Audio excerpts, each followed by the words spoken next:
Hey guys, Scott Fishman here for Wrestling Inc. One of the things that I've been doing the last couple of years or so is spotlighting celebrities who are proud of their professional wrestling fandom, and one of the biggest ones that I know of is here today. Gabriel Iglesias, how are you doing today? I am doing fantastic, man. I got the news this morning, like everyone else, about the big show going over to AEW. So my day's going very good. I feel like we timed it just Yeah, good right. timing. Yeah, 'Cause- perfect timing. Yeah. Yeah, because this interview, if we would have had this interview yesterday, my thoughts on wrestling would have been a little bit different. But Wow. he has restored my faith in just one day. That big of a deal, huh? Oh yeah, All right. yeah. I don't know about you, man, but since this pandemic has hit, it's a lot harder to watch, just because the fans are everything. A lot of people think, hey man, the people are just there to watch the show, but they make the show. Without the people, it's Yeah. it's like you're watching a dark match audition. Yeah, yeah. Well, Like, all right. Well, when you talk about being in attendance, take me back to kind of what was the moment or match that kind of really made you a fan? Oh man, it was WrestleMania 3, 1987. It was the match of matches. What's what made a lot of people big fans. Hulk Hogan versus Andre the Giant. That I was just a kid. You got to figure 87. I was 11 years old. Wow. And from there, what was the first matches that you attended in person? I mean, just tell me what that experience was like for you, because everyone kind of has their own story about that. hmm I didn't get to start attending actual matches until I could afford it, which was a few years ago. I didn't get to go as a kid, which would have been awesome, and I think definitely would have been like the event of events. But I did get to do a few things in life when I got older, and I was able to afford it that I couldn't do as a kid, like Chuck E. Cheese. I always wanted to go Chuck E. Cheese as a kid for my birthday. Couldn't afford it. Mom was like, "No, no, we have Nintendo en la casa. It's at the house. You can go." And I'm like, "No, mom, but the balls and the pizza and this and that. Tenemos DiGiorno. I don't want DiGiorno." You know.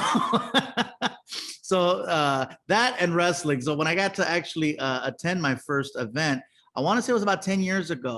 Definitely, it was a Monday Night Raw. It was here in LA. And since then, I've probably attended something along the lines of 30 Raw and SmackDown events. And I don't know, what do you think, 15 at least pay-per-views? Whether it's a SummerSlam or have we done a Royal Rumble yet? Rumble, yeah. Which Philly. one? Philadelphia. That's right. We did The first Philadelphia. row one. That was the one that had the first all-female Rumble, and about 8 WrestleManias. Wow. Yeah, I remember a couple years ago, I forgot which one it was, but I remember seeing you at the Hall of Fame ceremony on the stage, and I have a selfie somewhere with you, but so I just remember that as well. So tell me, you've been at these shows. I mean, a lot of times you're behind the scenes. What's kind of the atmosphere? How do you kind of compare it to, shows that you've been to beyond wrestling? Just the atmosphere backstage, and when you're a kid, you must be like a kid in a candy store when you actually got to go that backstage for the first time. It is very much, you're a kid, like a kid in a candy store. But the only thing is that, when you see the magic and then you see how the magic's made, that's it. It's very cool. It's a double-edged sword, because it's like, ooh, I get the secret, but then you're like, oh, I know the secret. And so it kind of took a little bit away from my childhood, because it's like, oh, okay, all right, I get it. It's still cool. I'm still a fan. It's just that you get to, when you see things happening back there that you're probably not supposed to see, that's when it's like, oh, all right, okay, cool. So we're all just gonna have lunch. All right. Was there anyone really that one person that you met that you kind of really fanned out, meeting for the first time? I was hanging out by the elevator with Sting, and we're just chilling. And I'm like, what are you gonna say? I was just, you waiting for the elevator? And he's like, yeah. All right. Hey, me too. Up or down. Right. You don't know what to say, and so it's they've pretty much heard everything. So I think he actually looked forward to the fact that we were just talking about the elevator. I remember we talked a couple of months ago about what an impact wrestling has had on you, kind of developing your persona and kind of how you see the similarities between stand-up and wrestling. Um, Huge similarities. so if you could just kind of revisit that and just talk about just some of the things that really impacted you about the wrestling business that you kind of infuse in your own, brand. Aside from the actual taking the bumps, getting physically in the ring, it's all pretty much the same. It's entertainment. It's entertainment that you have to promote. It's entertainment that you have to develop. There's creative involved. There's traveling involved. There's social media. All the same things go into it, which is why I think I get along so well with wrestlers, because it's like once we're out of our area, it's pretty much the same game. We drink at the same places. We have the same family issues at home. We're dealing with the same stuff while we're traveling. So it's like, it's very, very similar. I know for me, my shows, I try to model my shows as much like wrestling as possible, because with wrestling, especially like WWE, the product is so high quality. So when you're watching it on TV, everything looks high quality. The ring is done very nicely. All the outfits are great. The lighting is incredible. The sound, just the sound of the crowd, everything is so high end that I'm like, you gotta put a product out there like that. And so whenever I would do my specials, I'd make sure that it was big venue, make sure there was a lot of people, make sure the sound, the lighting, everything. I spared no expense, because I needed it to be at such a high level where people would talk about it and it would still be relevant years later.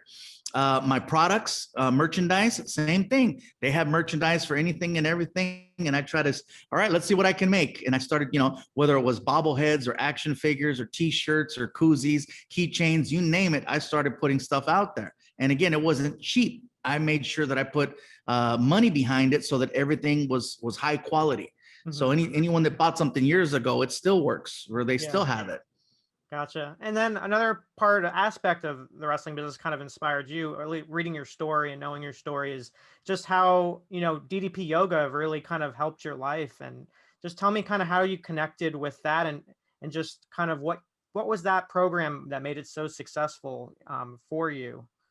Is it first of all, let me tell you about DDP. DDP, he is the ultimate business person. He's he can take a small little grain of an opportunity and develop it into something huge. I mean, seriously, like if more people thought like him, like he should be, the one taking that ship to Mars, because any opportunity he has, he can grow it. And when he started doing his program, I remember a few years back, I was at a Mania. I want to say it was in Miami, and my buddy Alfred and I, we recognized him at the hotel. And we walked up to him and we're kind of like, oh my God, it's DDP. Like, hey, can we take a picture? And he's like, oh, sure, bro. Hey, can you guys give me a hand? And because he was walking out to the car and he had his luggage with him. And we're like, yeah. So we carried his bags to the car. And the whole time we're geeking out. We're like, we're carrying DDP's bags. And he's probably like, I got these morons to carry my bags. So we get out there, we were talking to him for a few minutes, and took a picture with him. And I didn't reconnect with him until years later when I was doing the Roddy Piper podcast. And he was the guest before me. And I saw him and I go, hey, and I told him the story about the bags and stuff. And I said, I'd really like to try your program. And he goes like, hey, bro, sure. So he gave me his number. Next thing I know, he freaking, we hooked up. Like we got together, and he face to face taught me how to do his program, and he gave me everything. And he didn't just give it to me and let me go. He would constantly check up on me to see how I was doing. Bro, are you doing the exercises? Are you eating right? Are you taking care of yourself? He would constantly do it. Like, I swear he would know when I was in a drive-thru, because he'd always freaking call me when I was in a drive-thru. He's like, what are you doing? I'm like, I swear to God, you're watching me. So so he knew every time I was in a drive-thru, and he stayed on top of me for about a year, checking up on me. And I lost a little over 100 pounds doing his program. Wow, that's incredible. Are you still doing it today? No. Okay. No. I gained back a lot of weight. And I've lost a lot of weight again, but I do miss that level of flexibility. It works it's like any program. It works if you work it. Mm-hmm. I just know that I missed lifting weights, and I missed drive-thrus. But DDP and I are still friends. We still stay in touch. Every time I'm in Atlanta, we hang out. Awesome individual, and happy to call him a friend. And another Bond, you mentioned, we talked about the Big Show earlier. He had his show, uh, which was a great show too. It's just sad that it got canceled by Netflix. But you guys had a chance to work together beyond wrestling, but also on scene, share scenes together. Kind of what was that like to work with each other there? Yeah, I had gotten a phone call asking if I wanted to do a cross promotion with another TV show. And I'm like, well, I don't know. And they said, it's the Big Show. I'm like, are you freaking kidding me? He's got a show? And they're like, yeah, it's a Netflix thing. And so it was a no brainer. I'm like, I'm in. And so I got to go do a scene with him and, his cast. And it was awesome. He's a total professional. He was definitely cut out for doing a television show. I mean, it's pretty much the same thing. You're on camera. You got to follow certain lines. There's blocking. He's a natural. And having him on my show, man, when he showed up, everybody just stopped and they're like, wow, because he is a presence. I mean, you see him on TV and he looks larger than life, but when you're standing next to him and you are looking up with everything, because I mean, you can't see the top of his head unless you do that. I'm a big guy, but he is massive. Yeah. And just a really, really cool person. He was excited at the fact that the chair that I had fit him, because I have big and tall style chairs. They're big, strong, big guy chairs. So Right. he was excited. He's like, "Where'd you get this?" And I was like, "Hey man, well, I ordered it. They'll get you whatever you want on your show." He goes, "Really?" He goes, "We just taped the last episode." He goes, "I missed out on ordering all the cool stuff." I go, "Yes, you did." But awesome to hang out with. I picked his brain about wrestling and comedy and life, and he's based out in Florida. And I had actually messaged him yesterday because I saw him in the gym working out, and I was like, "Hey, good for you." And he hit me back this morning, and he was like, "Hey, miss you, bro." And my buddy Juan goes, "Dude, check this out." And it was that link that showed AEW. And I'm like, "Oh my God, like, how did you not tell me this?" So I hit him back and I go, I put in the caption, I put, holy shit, holy shit, holy shit. 22 years with WWE, it's crazy, and to see that happen. Yeah. You know what? I thought he was a lifer, but clearly it's like any place, man. If you're working somewhere and you can only move up so far, and whatever discrepancies, because clearly something happened for him to have jumped ship. But you live, you learn. I don't know. And you had a couple of cameos on AEW so far via Zoom.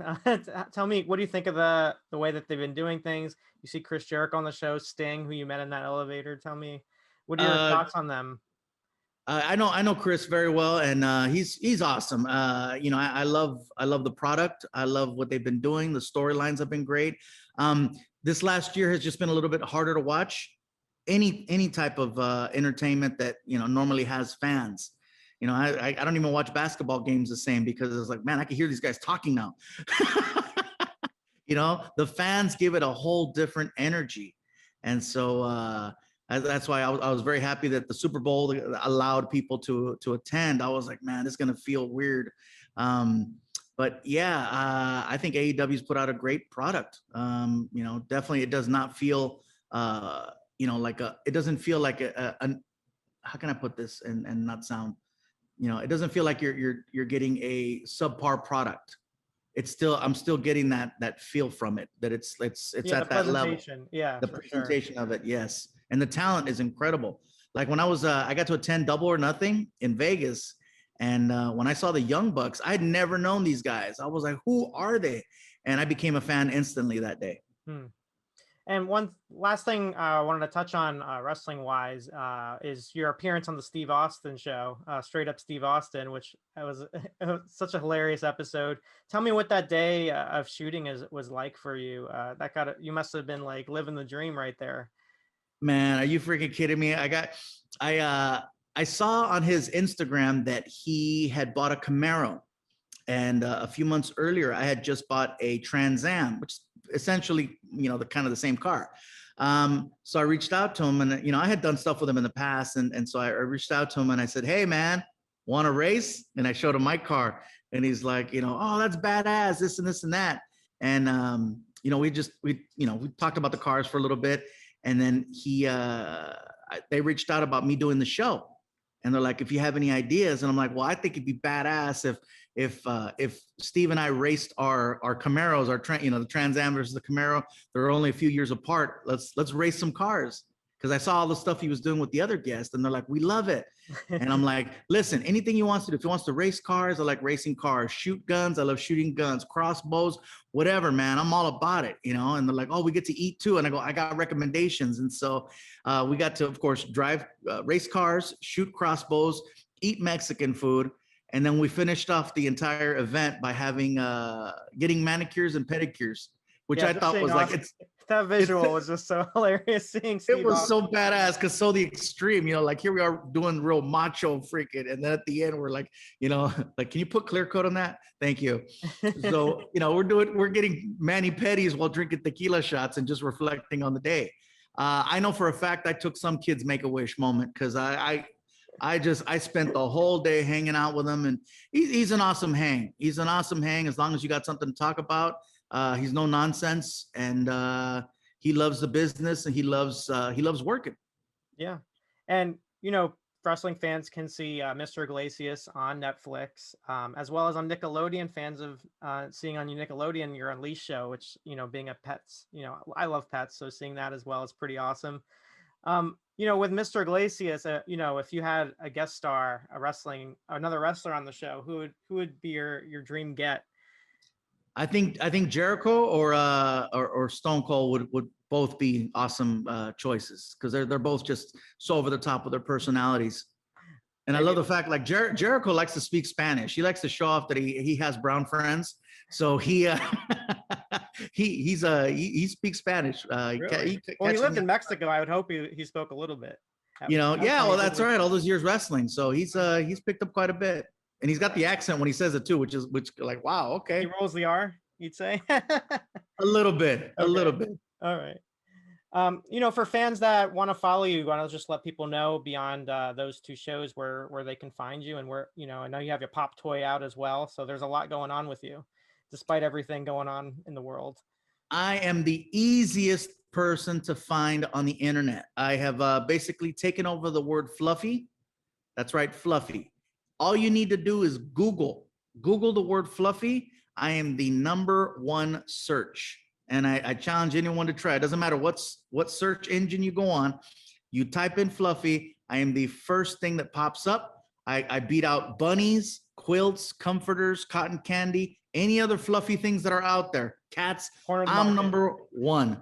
And I challenge you to try it. And you can find all my social media and videos and links right there.